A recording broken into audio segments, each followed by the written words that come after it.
Good morning students. Today in continuation with the AC circuit, as we have completed one circuit already, that is ohmic only circuit. In the ohmic circuit only,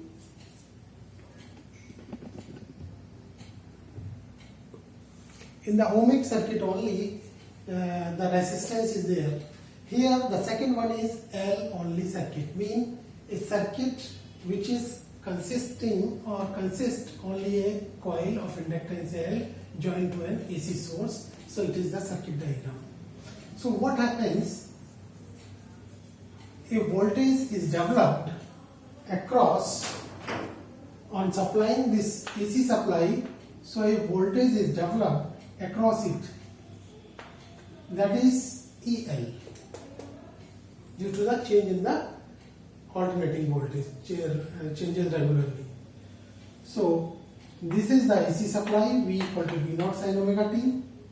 To determine the current in the circuit, so from the Kirchhoff law, the voltage of AC source is V and the voltage developed across or potential developed across this coil is EL. So V plus EL equal to 0.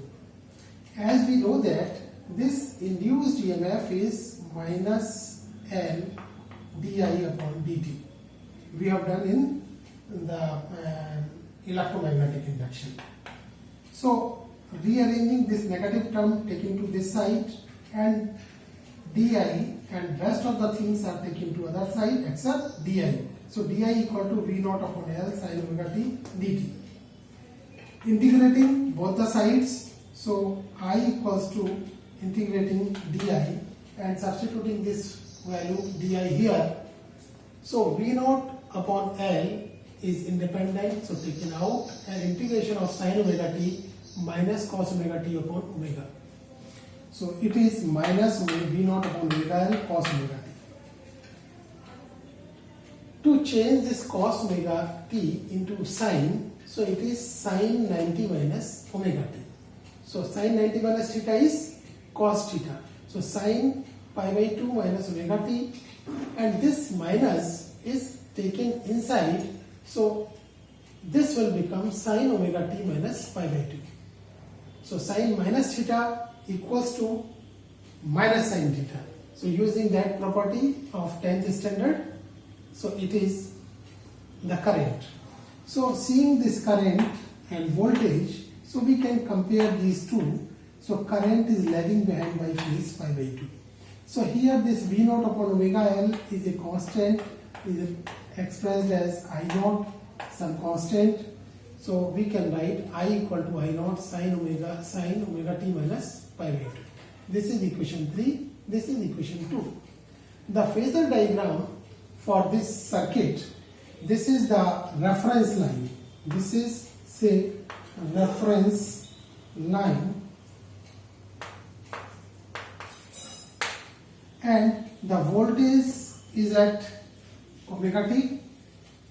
So this is V equal to V naught sin omega t, and current is lagging by pi by 2 from the voltage. So this current is at 90 degree. So it is I equal to I naught sin omega t minus pi by 2.